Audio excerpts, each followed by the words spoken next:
Welcome to My Morning Cup, a podcast produced by Costa Media Advisors and brought to you by the generous support of the Tennessee Valley Authority. To learn more about TVA's impact on our community, follow TVA on Instagram at TVA and on Twitter X at TVA News. My Morning Cup, where we have interesting conversations with genuine people. I'm Mike Costa, your host.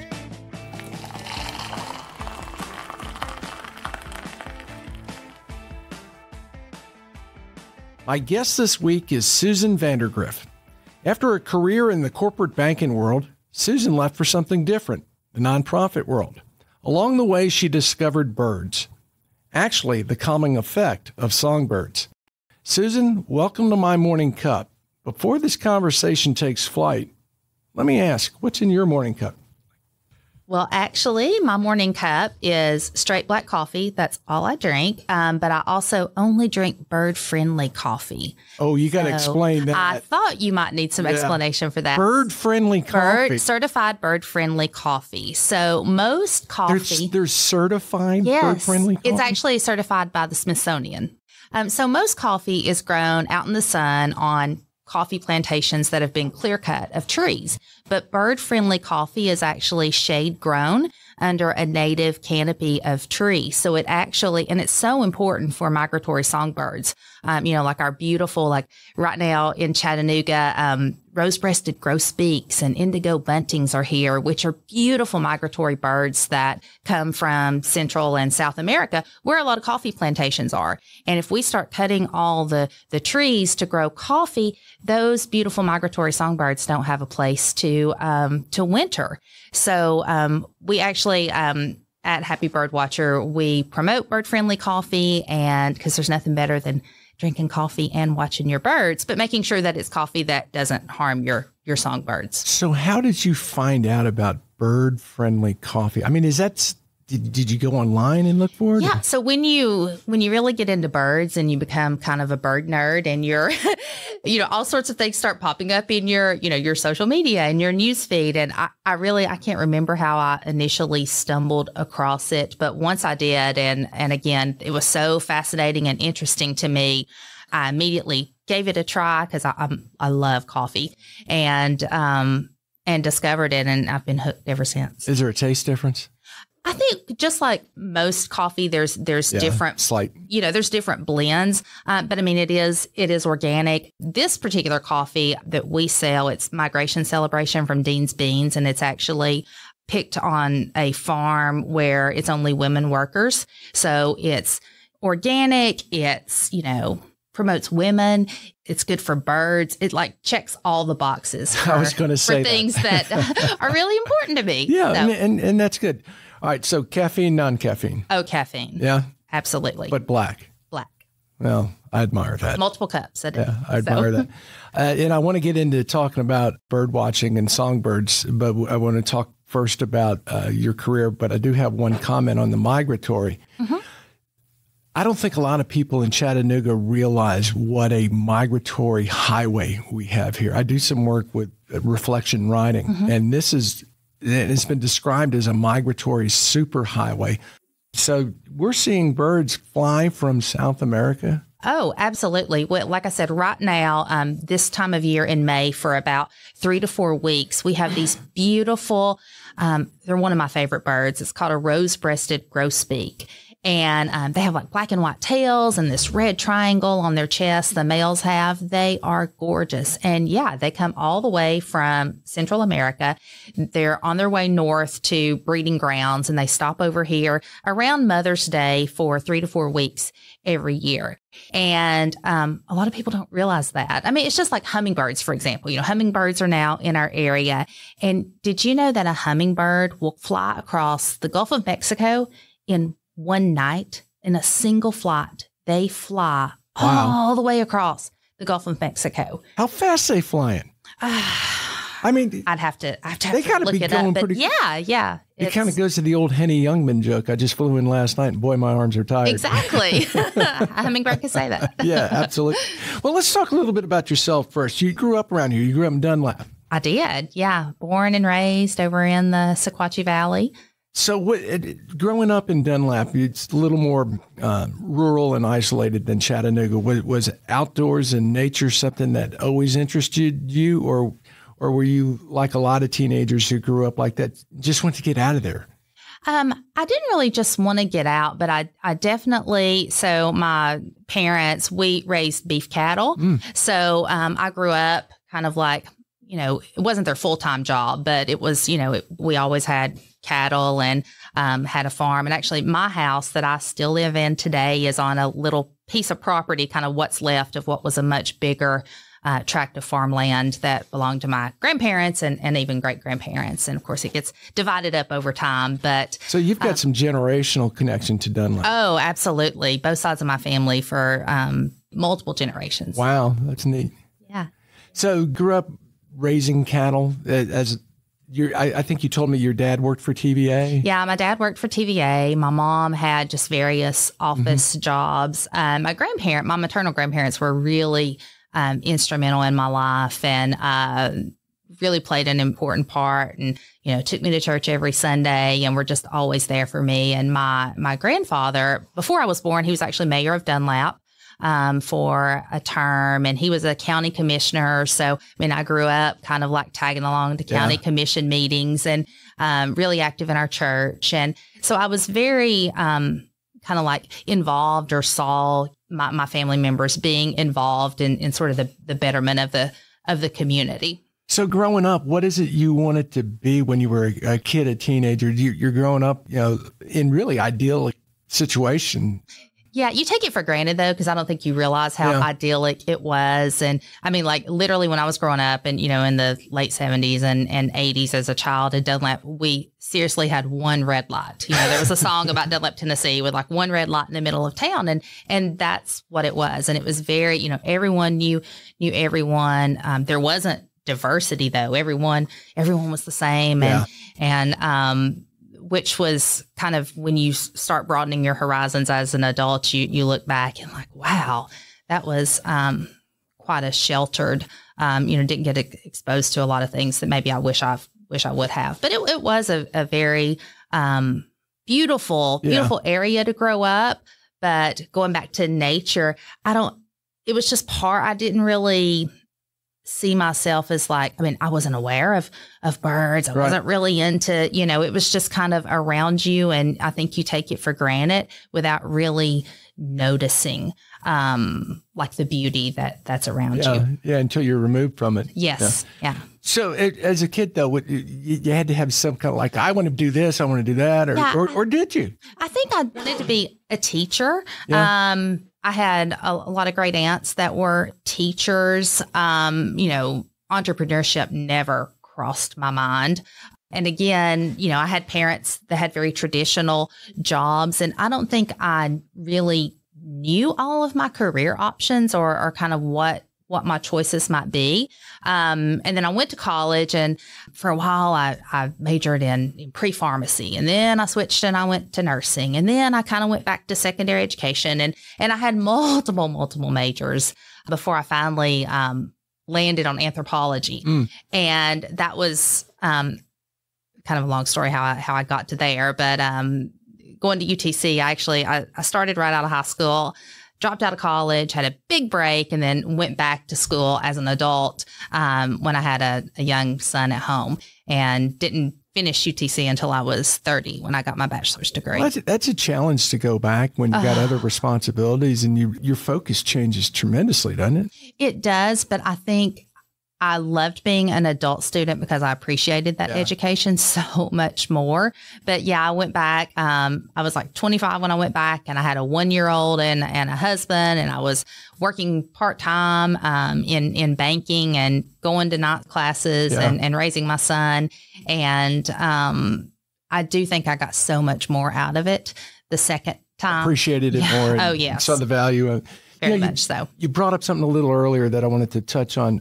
You weren't exposed to entrepreneurship growing up. I'm a bit older than you, but kind of I grew up in that 70s, 80s time period. And I think those of us who grew up in that time period, entrepreneurship wasn't really, what's the best way to put it? Not forced on us, but talked about a lot, or examples were given a lot. It was more about go find a good company and a good job. Yes. One that you're going to, go to work for and you're going to stay at and you're going to retire from. Yeah. And that was kind of, you had to pick one thing and stay with it. So it's funny. I think kind of very briefly, I remember being in middle school, and a friend of mine, we had went to the Dollar General or the local 5 and Dime, and we made a bunch of little hair barrettes with ribbons on them, and we took them to school and we sold them, and we were making some good money in 5th grade.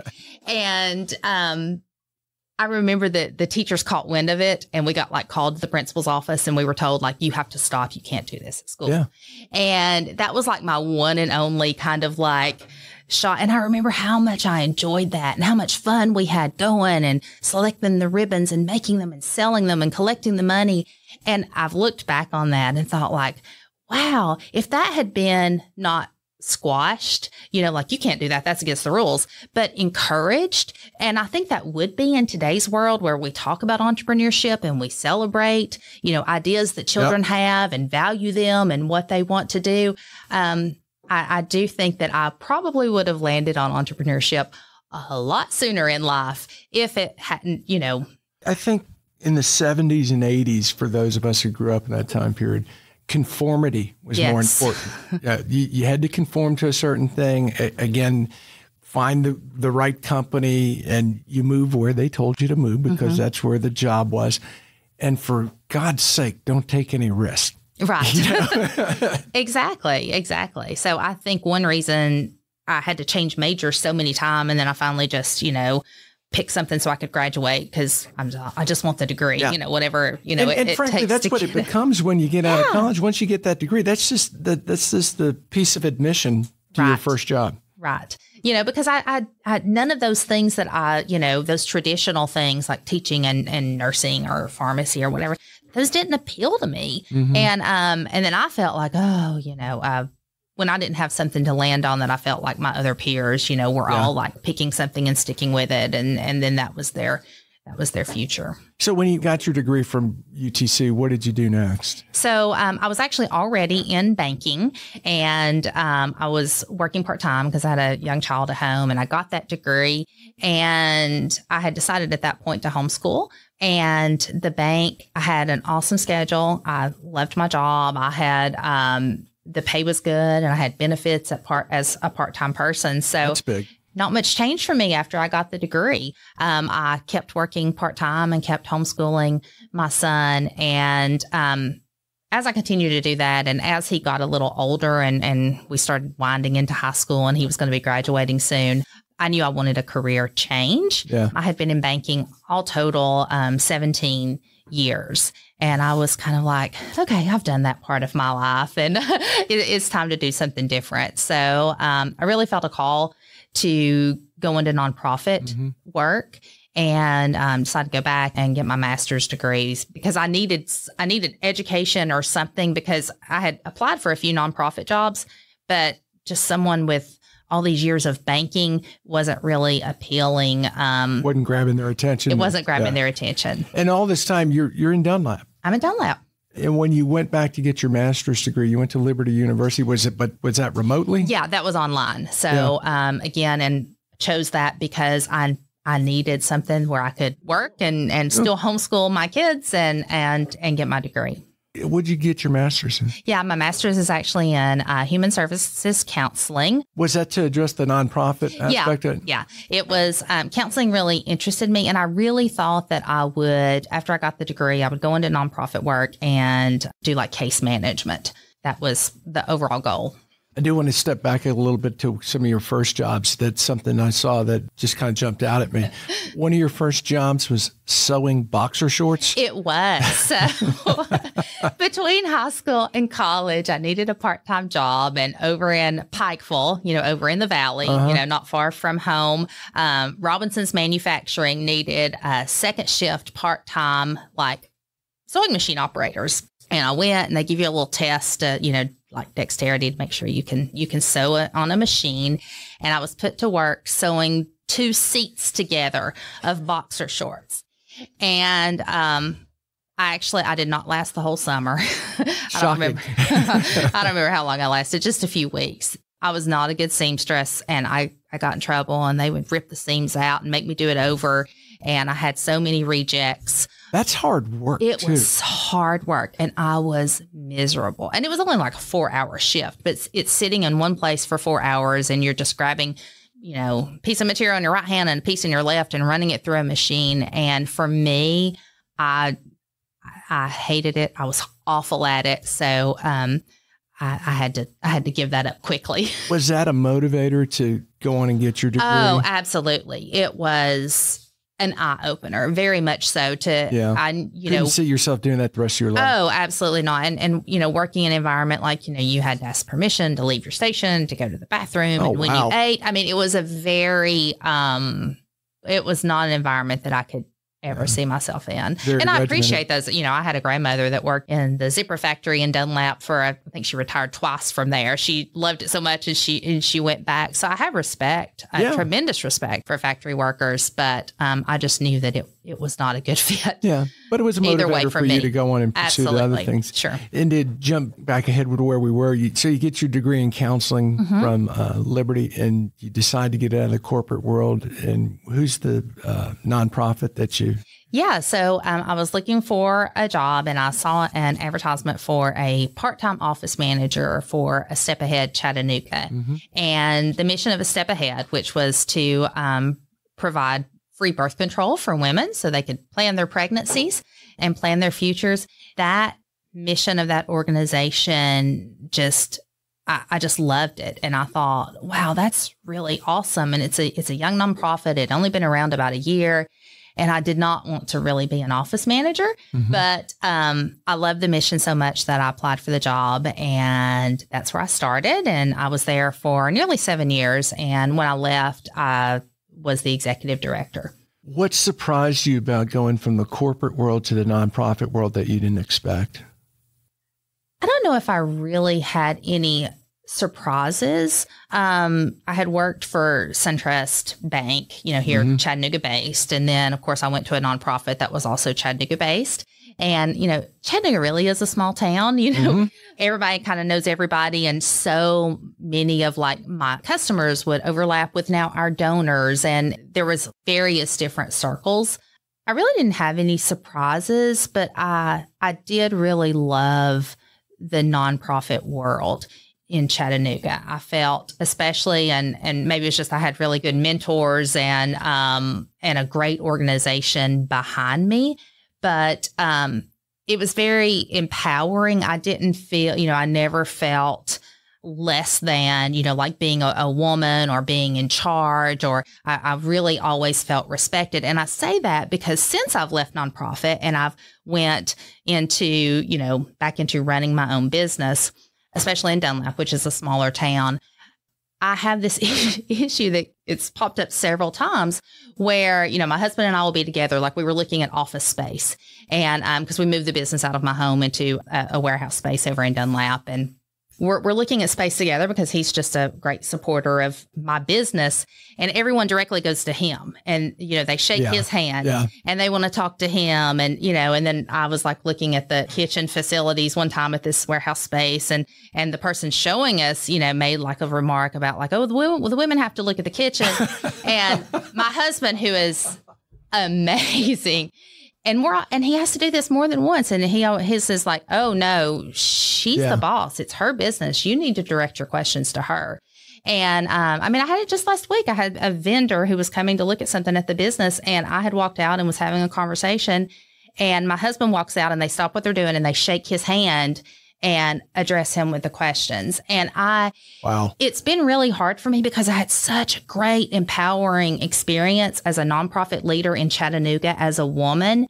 And now to be a woman business owner in a small town, I have to ask myself, what year are we in? Because it's really been difficult for me to experience that. So do you notice that more as a difference between Dunlap and Chattanooga, or just in general that a lot of the attitude is still the same? Yeah, I think it's both. Maybe it's more accepting for a woman to run a nonprofit than it is for a woman to run a a birdseed business that, is, we need warehouse space and we have fulfillment, and it's a very, and I've even seen that in the bird feeding industry, at the bird feeding industry conferences and so forth, or you've got companies that have been around for, 60, 70 years, and they're all run by men. Yeah, and they got warehouse space and they got rack and they're dealing with truckers and logistics and all those kind of things. Exactly. So when something like that happens, how do you address it without it in a balanced way? Or do you just say, "Oh, hey, Bob, over here"? It's really difficult because I'm a very direct and matter of fact person. I mean, I'm a Southern girl and I like to be polite, but I'm very direct, and I do usually call it out. What are some of the reactions from people who make that misstep? It's like they don't understand it at first. They, my husband before has said, "Oh, she's the boss," and they're like, "Oh, ha ha ha." Yeah, like everybody says that. My wife's the boss too. Yeah, yeah, exactly. And he has to no, she's the boss, and and then I have to take over. So, again, that's been probably one of the most surprising things that's happened to me. Transitioning from nonprofit into the business. And that's an interesting point you made.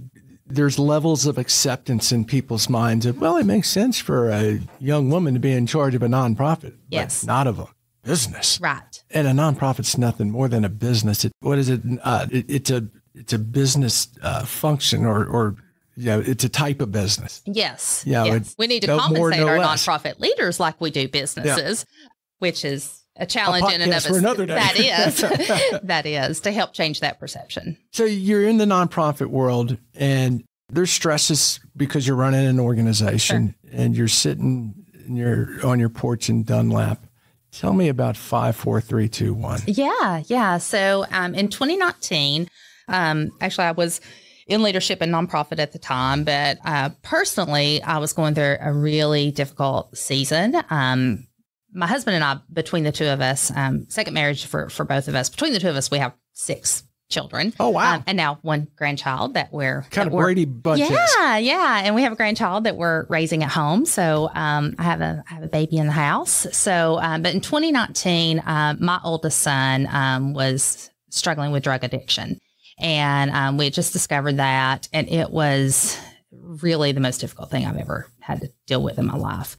And I had heard on a podcast, because I'm a big podcast fan, about this anxiety reducing technique to kind of to ground and center yourself, to name 5 things you can see wherever you are. Stop what you're doing. Name 5 things you can see, 4 things you can hear, 3 things you can smell, and using all your senses and so forth, like 2 things you can taste and 1 thing you can touch. And I was out on my porch one morning, just stressing out.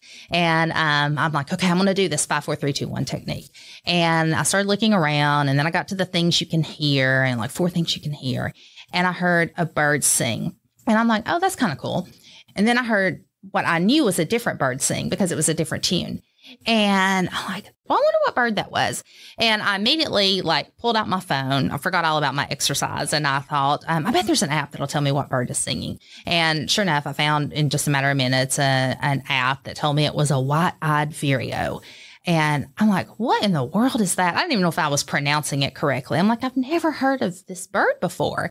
And just like that, I was hooked. I was out on my porch every single day, multiple times a day with my app, listening for bird song, finding out what birds were in my area. And names of birds were popping up that I had never heard before. And this is a house that I've lived in for 30 years of my life. It's the same porch. It's the same trees. It's the same birds. They've always been there. And I know they've always been singing, but until I stopped and paid attention and actively listened, I had no idea on the nature that was around me.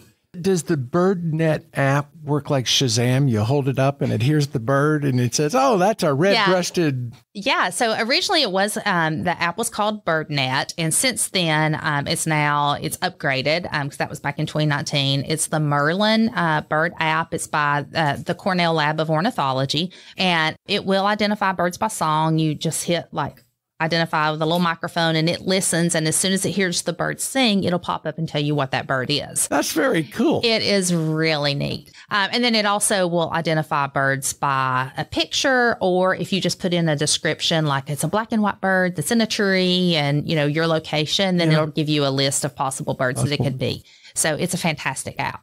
So you discovered birds through 54321. Yes. Do you still utilize 54321 as a way to relieve anxiety? Absolutely, but not as much as I did before, because for me, just going out and listening for the birds, I don't have to listen to or look for all the other things. I found something else, which is my birds. And you found this, and I want to get to how this becomes a business. So you find this, and all of a sudden, you know what?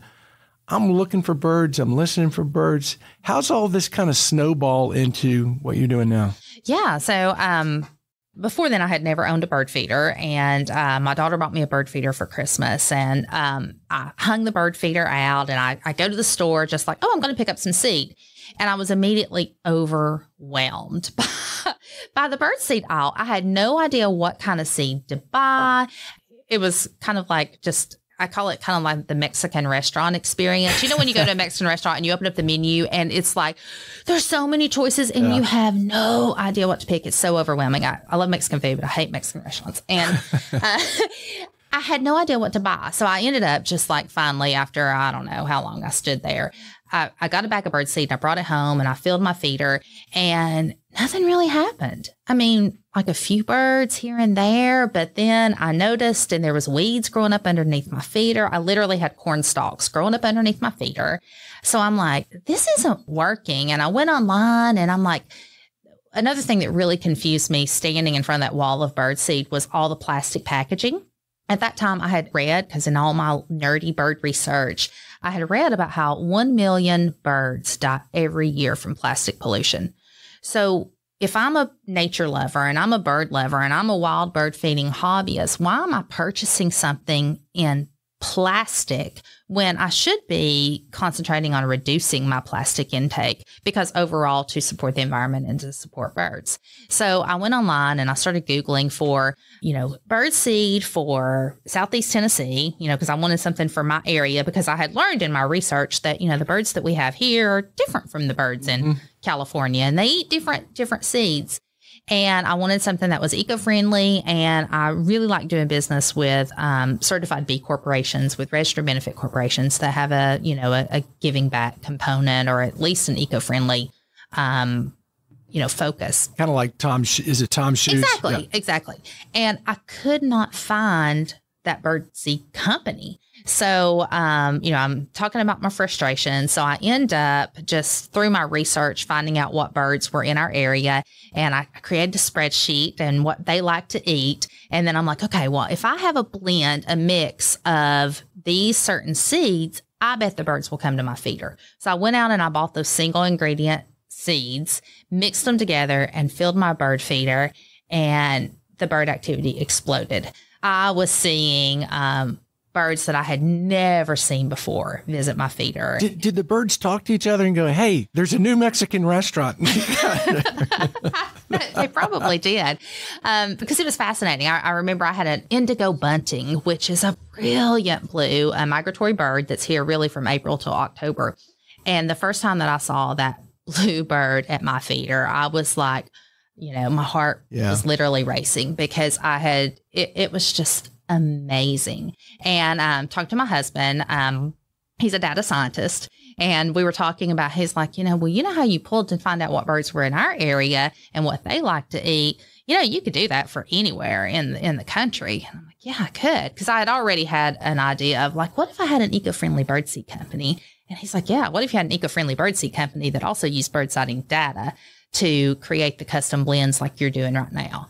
And I'm like, that's it. That's something unique, because, who needs another birdseed company, but a birdseed company that uses bird sighting data, is eco-friendly, and having that education piece was really important to me. So at Happy Birdwatcher, with all of our Happy Seed boxes, every order, you get a personalized letter that tells you, here's the 10 birds that you're likely to see in your area this month, and here's some really cool facts about them.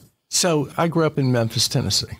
If I'm in Memphis and I want to get some bird seed, I get in touch with your company and you say, okay, here's the data that says, here's the birds in Memphis you're most likely to see. Here's the mixes. And you create that for wherever the customer is? Yeah. All that you do, you place your order and then we have a little questionnaire and you tell us what type of bird feeders that you have, because that makes a difference too. We don't want to send you a big striped sunflower seed mix if you have a tube feeder, because that seed's going to get clogged in the feeder. Or if you have a platform feeder, we don't want to send you little tiny fine sunflower chips. We want to send you bigger seeds to accommodate the birds that are going to visit that feeder. So we ask you about your bird feeders. We ask you about what birds you want to see, because maybe you just love cardinals and you want to see all the cardinals, you know, that you want. Then we take that into consideration. So you don't have to do any of the work. We do all of the work. We look and see what birds are in your area, what you want to see, what feeder you have, and then we create a mix. And we take special requests, because I do have some customers that they're like, no, they've been feeding birds a while and they know exactly what they want. So we can create a mix of that. But with our seed, unlike the seed that you get in the store, you're not going to find sticks. You're not going to find junk filler seed. You're really going to find very premium, very clean seeds, packaged eco-friendly, and shipped to your door. How many feeders does someone need in their yard? Or I'm sure it's a size thing. It is a size thing, but I think to see, if you could only have one feeder, I would choose a hopper style feeder. It's going to accommodate the greatest variety of birds. But if you have space and room for more feeders, I think you should probably have 4 feeder types. You should have a hopper feeder, a tube feeder, which is great to attract like those beautiful yellow goldfinches or indigo buntings. We have a finch and bunting mix that fits perfectly in a tube feeder.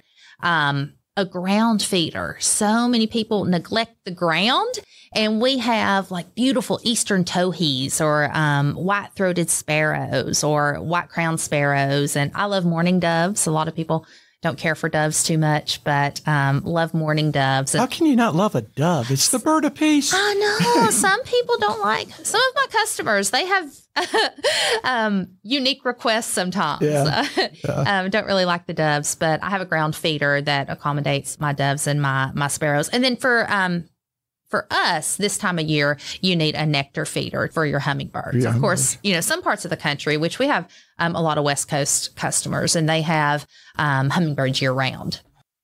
So you started this because you're on your porch and you started noticing birds. Obviously, the passions come out. Yes. And you start a business behind it. Was the business plan, not that it was always there, but were you surprised by how it took off? I get asked that question often, and my answer is no. I haven't been surprised at all. For one, before launching the business, I really did my research and I found out about how big the wild bird food market is. I mean, nearly half of all homes in America have at least one bird feeder.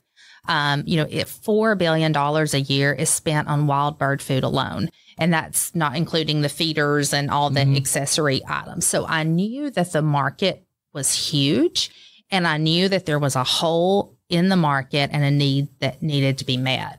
And I felt very confident because my husband and I have talked about this. If I hadn't have felt confident, and if he had not have felt confident that this would really take off, we wouldn't have moved forward. I mean, we've invested a lot of personal money, savings and a lot of personal money into the business that we would not have done if we didn't think it was going to work. I mean, when we had this idea, again, I was the executive director of A Step Ahead, and I had the idea, really fleshed out the idea in December of 2020. And in January, I turned in my notice. Wow, that's pretty quick. Yeah. And by July 16th, 2021, we had the website launched. So I went from idea to full website launched, had the whole business branded, everything, concept, accepting orders in July. So in 7 months. Were you the first company to do the custom mix based on data science? Yeah, we're the only company that does that. And you launched your website and all within 6 months. How do customers find you? I mean, is it a lot of SEO marketing or? Yeah. So customer acquisition is a challenge. We started out with Google ads, Facebook ads, of course, word of mouth. I did a CPG accelerator program here in Chattanooga with Collab and Proof. And that was early on. That was in fall of 2021 when I barely had any customers, to really kind of like hone in our messaging and organic social media and so forth. But what really was kind of like launched us was I knew the value of media, and I started writing media pitches to like everyone I could think of. And I wrote a pitch and sent it to an editor at the Washington Post, and they picked us up for their holiday gift guide in 2022. And that was really business changing. At the time, I was running the business out of my home. I had one part-time employee, but we were literally mixing seed on my dining room table. And the Washington Post hit. And I remember it was like Thanksgiving Day when it came out, and I'm cooking in my kitchen and my phone starts, I get a little cha-ching app on my phone when sales come in, and it was like cha-ching, cha-ching, cha-ching, cha-ching. And I'm like, what has happened? And we knew it was coming out, but I didn't know exactly when. And it was so, it exploded so much. I had to like close my website. I had to turn off orders because we couldn't fulfill them all. It was beyond my wildest dreams. But that allowed us then, because, come that January, once I had time to breathe, it's like, well, we've got to find a space. We've got to get out of the house, because I will never turn off orders again, due to constraints. Like so that. When you started and you're doing the media pitches, in a great sense, you were your own PR company. Mm-hmm. Yeah. Was that part of your background, or what? How did you go in your mind to say, this is what I need to do, rather than seek out someone's help? Or was that part of the Collab or the Proof? I had a great mentor from Collab, but I think also, given my nonprofit background, it's kind of like grant writing. You write a grant and you send it out. It's kind of those same concepts, except in a much shorter, more concise piece when I was writing media pitches. And I just did my homework and my research and went from there. It's funny, doing that myself, we got the Washington Post. We actually, last year, we were in Southern Living magazine, and we've had some mentions in Forbes.com and Better Homes and Gardens. And I did for a couple of months. I worked with a professional PR firm, and complete waste of money. I mean, what I was able to do myself, and maybe because it's my business and I know it better and I know what to pitch, it did not pay off as well to work with a professional publicist. Mm-hmm. But your passion comes through with what you're doing on your own, yes. That belief. One of the things you talked about in the nonprofit world and with your company is the importance of a company that is giving back to the community. Mm-hmm. Talk a little bit about that for Happy Birdwatcher. Yeah, so we are in Tennessee. We are a registered benefit corporation. It's my goal eventually for us to become a certified B corporation, but there's a lot that goes into that, and it will take some time. But as a registered benefit corporation, we do some things that give back. So for one, we promote the joy of mental health through bird watching. So a lot of our social media posts and our emails, we really talk about the mental health benefits of bird watching. And we talk about all the studies that are out there that link bird watching to happiness. I've went and I've spoken to some community groups about that, just about bird watching and mental health. The main thing that we do, and of course we have paper only, plastic free packaging. We're the only bird feed company that does that in the U.S. as well. We even have compostable zippered bags that we put our dried mealworms in, for example. But the main thing that we do is for every 10 pounds of bird seed that we sell, we give $1 to charities that help those struggling with either mental health issues or addiction. It's really important to me. Yeah. It's my favorite. We write checks in December every year. It's like the best day of the year when I get to calculate all the pounds of birdseed that we've sold, and I get to write that check to support organizations that are out there doing good work. So you discovered bird watching in feeding them in your business out of stress and anxiety. Mm-hmm. Does the business bring you stress and anxiety? I think that's what's hard about taking something that you love. It's like your hobby, and turning it into a business. Because now, and now my husband, he's a tag along, he's become a bird watcher too. And when we've taken birding vacations, just for the purpose, we went to Charleston, South Carolina, just to see a painted bunting, for example. And we saw one, it was great. But we've taken numerous birding vacations, and I keep a life list, and it's our hobby and how we de-stress. But now, since I've started the business, when you're going and you're looking for the bird, it's like, oh, I have to make a social media post about this. I have to write an email about this. I have to. So it has taken away from my hobby a little bit because there's so much overlap. And I'm terrible too. It's like I looked out the other day and my bird feeders at home were completely empty. And I'm like, oh, Susan, what if your customer saw your yard like this? You're like the plumber whose pipes leak. Exactly. You don't have time for your own. Exactly. You bring up an interesting point in that. I kind of look at people who turn their hobby into a business the same as people who decide that their favorite vacation place is where they're going to move to. And you move there and you get a job and it becomes the daily routine, and it takes away from how special it was from you. Yeah, exactly. So I do try to work hard, again, because I still do love bird watching very much. And my husband and I, we still try to take those little bird watching trips when we can and try to separate it from the business. Yeah. Before I get to the last question, I got one more I want to ask you.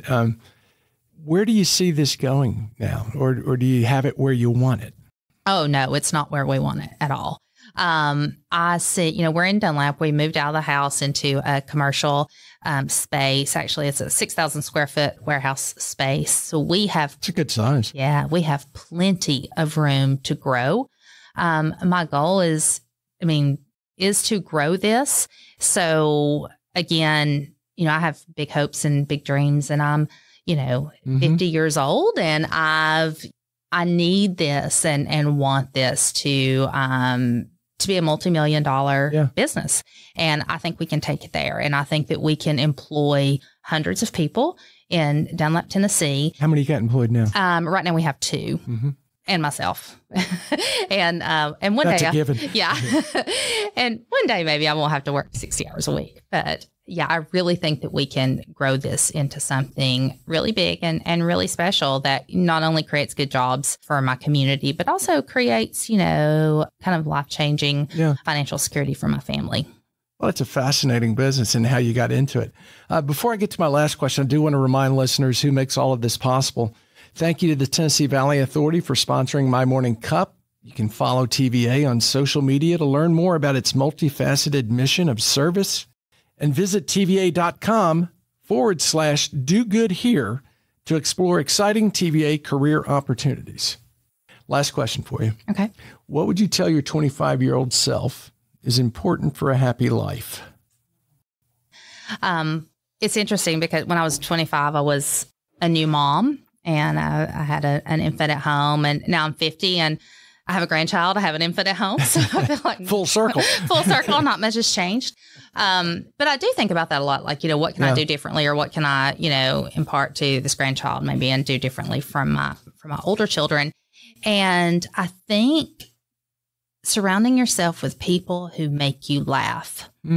My husband and I, we just celebrated our 5th anniversary, which is why it's on my mind. And I know in our wedding vows, we wrote our own vows, and I said, that, Sam makes me laugh every single day. And that is so important because I think a big chunk of my life, I didn't laugh, and I didn't take the time to really enjoy the little things that were around me. I was very serious. Yeah. And as I get older, even though I'm very serious in my business and I want to do big, serious things, I've learned the importance of just having fun. And if you don't have someone there to help you along, especially for someone like me that tends to have a very serious personality, then life isn't as enjoyable. I love that point because we all do go through so many things, taking it more serious than it needs to be, worrying about things we can't control, and missing the things that make you smile. Yes. And having those things that make you smile is what gets you through the day, gets you through the week, gets you through the year. It does. Just like those birds, when they land on your feeder, you can't help but it brings a smile to your face. Oh, what a way to wrap that up. I like that. That's perfect. All right. Susan, thank you so much. You're welcome. It was great to be here. I enjoyed it. Thank you. Thank you.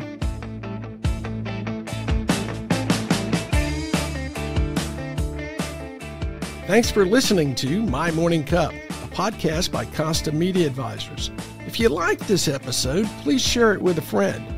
I release a new episode each week, so be sure to subscribe on Spotify, Apple, Google, or wherever you listen to podcasts.